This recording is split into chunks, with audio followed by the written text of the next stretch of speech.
Por favor, abram suas Bíblias em Salmo 133. Glória a Jesus. Salmo de número 133. Sentem-se. Vem comigo para esse texto. Como eu disse a vocês, nós estivemos em Esperantina e o pastor que ministrou essa palavra eu guardei no meu coração.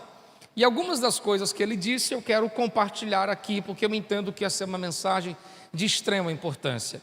Minha esposa sentiu a mesma coisa e ela me comunicou agora à tarde que também falou sobre isso no encontro com as mulheres.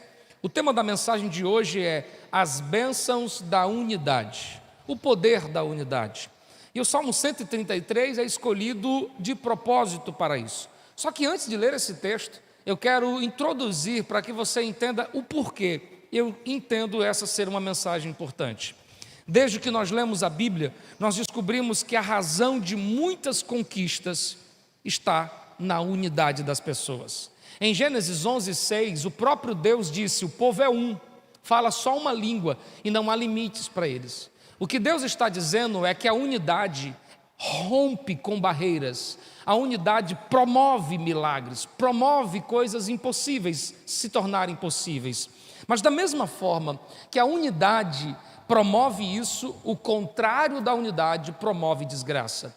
Quando lemos Apocalipse 12, descobrimos que Satanás, ao ser expulso do céu, criou uma rebelião no céu. E esta rebelião fez com que a terça parte dos anjos ali se levantasse contra o Altíssimo. E esta quebra de unidade, quebra de comunhão, gerou uma mazela por toda a eternidade. Demônios, perturbadores, causadores de tantos males. Em Israel, quando o povo saiu do Egito, caminhando para a terra prometida, eram cerca de 600 mil homens, fora mulheres e crianças. E eles estão rumos ao mesmo propósito, até que se dividiram. Começaram a criar uma ideia de um outro líder. Tem Moisés, mas não nos serve. Vamos levantar outro líder, vamos voltar para o Egito, lá é melhor, lá nós tínhamos o que comer, nesse deserto ninguém sabe. E o final dessa história é que o povo passou 40 anos caminhando, dando voltas numa viagem que deveria durar no máximo 15 dias. Isso porque a falta de unidade atrapalha o caminhar das pessoas. A falta de comunhão desse princípio tem levado muitas pessoas a viver embaraçadamente. Isso é tão sério que a Bíblia diz que quando o marido está intrigado com a esposa, nem as orações dele Deus escuta. Ou seja, unidade é um negócio real, essencial e vital para a vida de todo ser humano. Até o diabo sabe disso. Em Mateus, no capítulo 12, versículo 25, está escrito dizendo que o reino dividido não prevalece. Demônios não lutam entre si. Demônios não lutam entre si dizendo quem é, quem pode, quem sabe e quem não sabe. Até no inferno eles sabem a importância de viverem unidos. Ora, se eles sabem, nós deveríamos então saber que é importante vivermos em unidade. O próprio Deus fala através de Salomão em Provérbios 6, dizendo que se há uma coisa que Deus abomina, é aquele que semeia discórdia no coração. Portanto, ou você tem sido semente de discórdia, ou você tem sido semeador desta, e estas coisas estão atrapalhando sua vida. Talvez seja por isso que as coisas não estão dando certo, porque você está desunido, em discórdia, em desarmonia. Mas vem o salmista e canta uma linda canção dizendo assim: ó, quão bom e agradável é que os irmãos vivam em união. É como um óleo precioso sobre a cabeça, que desce sobre a barba de Arão, desce até a orla de suas vestes, como orvalho de Hermon, como o que desce sobre os montes de Sião, onde o Senhor ali ordena a bênção e a vida para sempre. Essa canção é cantada no momento em que Arão está sendo ungido, derramado o óleo da unção sobre ele. E quando Arão está recebendo a unção, as pessoas ficaram olhando dizendo: como eu queria, como eu desejava que isso acontecesse comigo. E o salmista, percebendo o ambiente, canta dizendo: vocês deveriam desejar a união do mesmo jeito que vocês estão desejando a unção. Vocês deveriam desejar o que ele está vivendo, mas muito mais deveriam desejar a união. E por quê? E ele enumera aqui algumas bênçãos. Porque a união promove liderança, promove governo. É por isso que ele diz: como óleo que desce sobre cabeça é símbolo de comando, é a cabeça que comanda o corpo. E quando se fala de cabeça, se fala de governo, se fala de liderança. Então, se tem uma coisa que a união promove, é uma liderança saudável. Quando eu leio a Bíblia, eu descubro que todas as vezes que o povo pecou contra Deus, Deus levantou um líder mau, e ele foi como espinho na carne das pessoas. Mas todas as vezes que o povo temia a Deus, Deus levantava um líder bom e justo para conduzir o povo à terra prometida. Então, se nós queremos vivenciar uma governância dentro da igreja, dentro do trabalho, dentro de casa, no âmbito social, no âmbito secular, o segredo é viver em unidade. E se você pensa que isso refere-se somente a governos de pessoas que estão lá, investidas de autoridade, como prefeitos, governadores e presidentes, eu quero dizer a você que a unidade pode levantar uma liderança forte, que pode governar o lugar onde ela está. E quando eu falo com isso, eu estou em mente a história de Faraó e de José. Faraó é o rei, mas quem governava era José. Isso é tão claro que no livro de Gênesis, no capítulo 41, no versículo 42, Faraó diz assim: eu te dou o anel, eu te coloco o anel de autoridade, sandálias e vestes reais, você vai andar na minha carruagem, e você estará acima de tudo, apenas no trono eu serei maior do que você. Sabe o que o Faraó está dizendo? Eu tenho a coroa, mas o governo desse estado, o governo do Egito está nas suas mãos, porque o governo é dado para aqueles que estão vivendo em união. É o que acontece com Nabucodonosor. Nabucodonosor é um rei mau, perverso, é governante, é ele que rege todo mundo de sua época no período caldeu, mas é Daniel que tem o governo das coisas. Talvez você não esteja entendendo, então eu vou traduzir em miúdos para você. Deus quer levantar você como líder no lugar que você está. Talvez no seu âmbito de trabalho você não se tornou ainda o que devia, porque você não entendeu o princípio da unidade. Vive em discórdia, vive aceitando sementes assim, e por isso você tem sido cauda e não cabeça. Tem estado por baixo e não por cima. Você sempre tem sido regido e nunca tem obtido ou se colocado em lugar de condução. Mas a unidade promove a bênção da liderança. E eu oro, quando a Vanessa disse aqui, e eu quero que nós corrijamos essa palavra, quando nós dizemos assim: esta igreja não tem grandes empresários, isto é uma verdade, mas eu disse na minha cadeira: ainda não. Mas haverá um tempo em que Deus levantará grandes líderes aqui, líderes empresariais, líderes na área da educação, líderes na área do turismo, na área política, na área religiosa, porque a unidade promove olhos sobre a cabeça. Quem crê comigo? Mas a Bíblia continua dizendo: como óleo que desce sobre a cabeça e escorre até a barba. Barba é símbolo de sabedoria, é só pensar. A barba demora, leva tempo para crescer. E quanto maior era a barba, mais experimentado era o homem que a tinha. Fala de sabedoria. Então, quando está dizendo que a unidade promove óleo na barba, está dizendo que uma das bênçãos que ela dá é bênção da sabedoria. Há uma diferença entre conhecimento e sabedoria. Existem pessoas versáteis no conhecimento, entendem de astronomia, de agronomia, de geometria e tantas coisas assim, mas não são sábios, não sabem lidar com questões básicas da vida. Mas a unidade promove sabedoria, que está muito além do conhecimento. É o que está em Êxodo 31, quando a bênção da sabedoria é derramada sobre Bezaleel.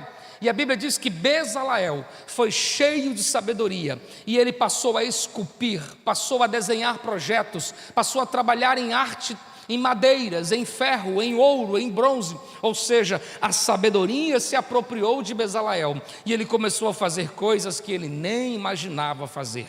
É o que se passa também no livro de Esdras, no capítulo 7, quando diz que a sabedoria se apropriou de Esdras, e ele passou a ensinar a palavra ao povo. Eu oro para que a bênção da sabedoria aproprie-se de você, para que você, muito mais do que ouvinte, seja mestre para ensinar a palavra de Deus a outras pessoas.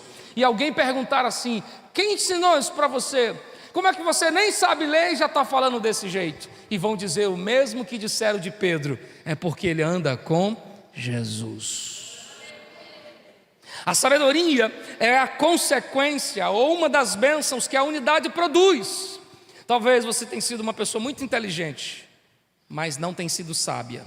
Talvez você tenha sido uma pessoa muito versátil no conhecimento, diplomas aos montes, mas não sabe lidar com pressões, com situações e conflitos. Mas a unidade faz como o óleo que desce sobre a barba, ela produz sabedoria.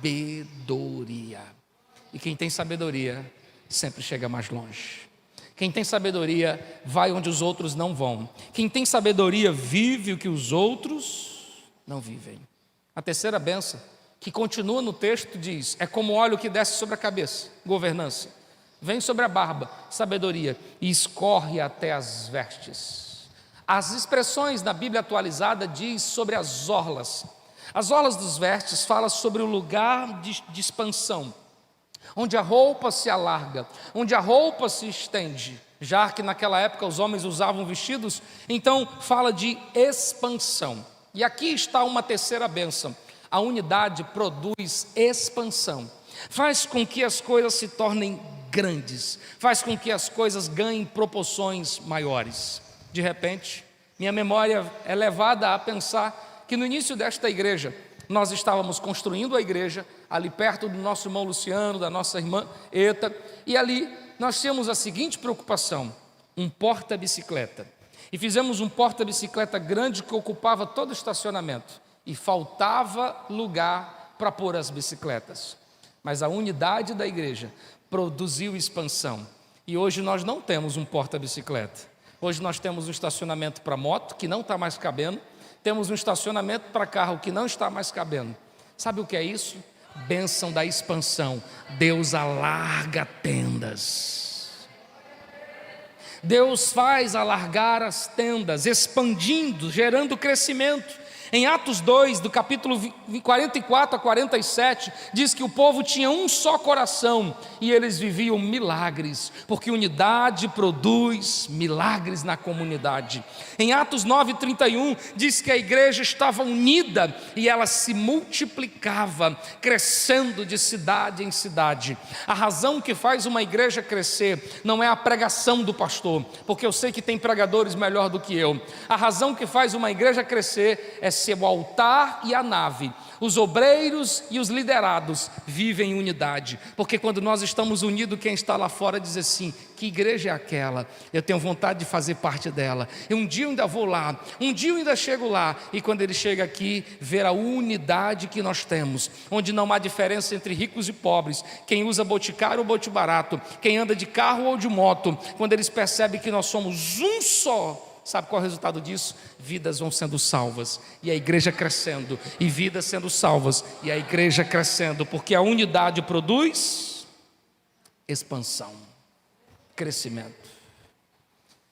Eu falo pelo espírito de sabedoria. Tem gente que não está crescendo nas coisas que estão fazendo, porque ainda não aprendeu a viver em unidade. Um espírito de rebeldia tem tomado conta do seu coração. É hora de você acordar. Mãos dadas produzem ações em tempo recorde. No livro de Números, no capítulo 6, diz que Esdras e Neemias conduziram um povo numa construção de um muro enorme, e eles levaram apenas 52 dias para fazer isso. E por quê? O capítulo 6 diz: porque o coração do povo estava junto para trabalhar. Eu não preciso nem falar desse texto, basta apenas olhar para a realidade desta igreja. Todas as coisas que estão acontecendo aqui em tempo recorde. Fizemos 3 anos de construção no mês de setembro, e nós chegamos até aqui, porque quando as mãos estão dadas, as obras acontecem em tempo recorde. De repente alguém diz assim: meu sonho era ter uma casa, e o marido está unido à esposa, está unido aos filhos. A casa chega. Nós construímos nossa casa. De repente o meu sonho era trocar o meu carro. E quando estão unidos, mulher, nós já trocamos o carro. Meu Deus, eu imaginava que isso fosse acontecer tão longe. Obras acontecem rápido quando se vive em. Mas a última bênção, e por propósito ela é a última, é quando o texto diz: é como o orvalho de Hermon, que desce sobre o monte de Sião. O orvalho de Hermon fala de renovo. Israel é um lugar que agrega em sua temperatura muito calor. Durante o dia ela é muito quente e por isso há escassez de chuva. Não se chove com muita frequência, são raras as chuvas. E como eles vivem, sendo um lugar tão próximo e tão desértico? Nesse lugar, a água que abastece esse povo vem do sereno da noite, da umidade da noite. E essa umidade agora é destacada aqui quando ele fala do orvalho de Hermon. O que é o orvalho de Hermon?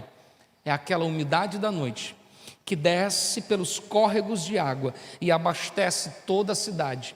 E todas as noites essa água vem, abastece, sacia a sede do povo. Isso fala de renovo. Então aqui tem algo muito especial para dizer que a unidade ela produz renovo.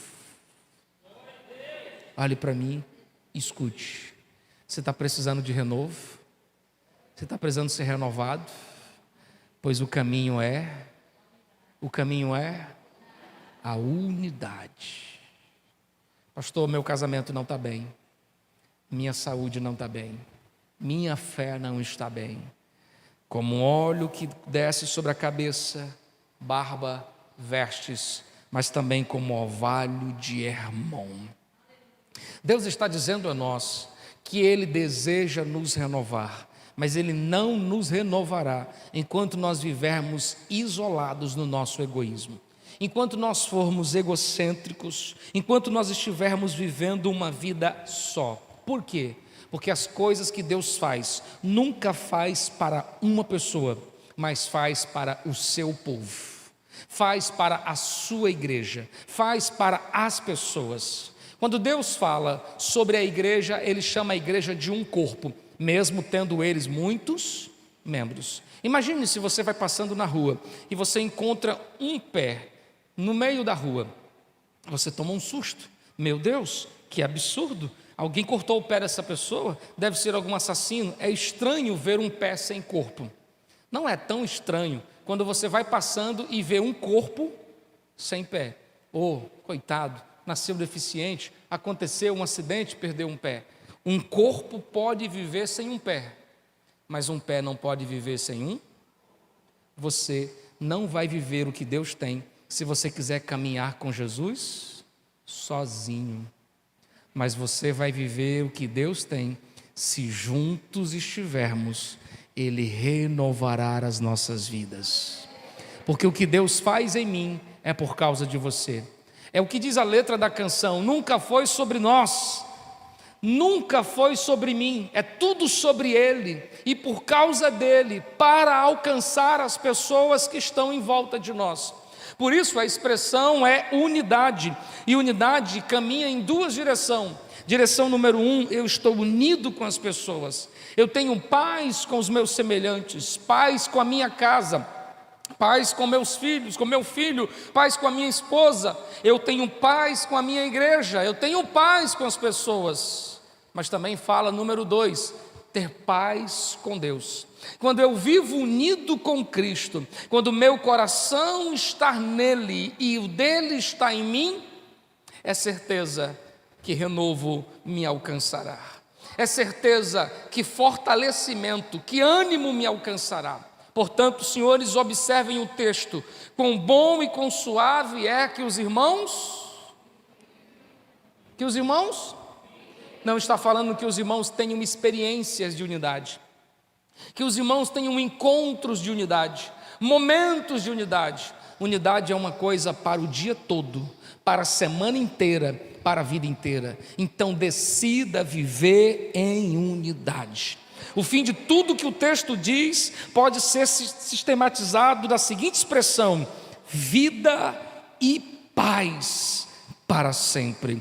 Então pare de viver em discórdia, conserte os seus relacionamentos, abandone a ingratidão, a murmuração e o orgulho, e vamos juntos viver em unidade. Eu preciso de você, você precisa de mim, nós precisamos de Cristo. Você pode repetir isso? Mas você está dizendo isso para quem? Diga para quem está perto de você. Eu preciso de você, moço. Viu? Preciso de você. Você precisa de mim. E juntos nós precisamos de Deus. Você pode ficar de pé e dizer isso para mais de uma pessoa? Você pode ficar de pé e sacudir alguém e dizer assim: eu preciso de você e você precisa de mim. Ei, diz para alguém, diz. Isso, aproveita e dá um abraço. Sente o cheiro, o perfume. Se não tiver ainda, você compra e dá de presente. Eu preciso de você. Você precisa de mim. Nós precisamos de Cristo.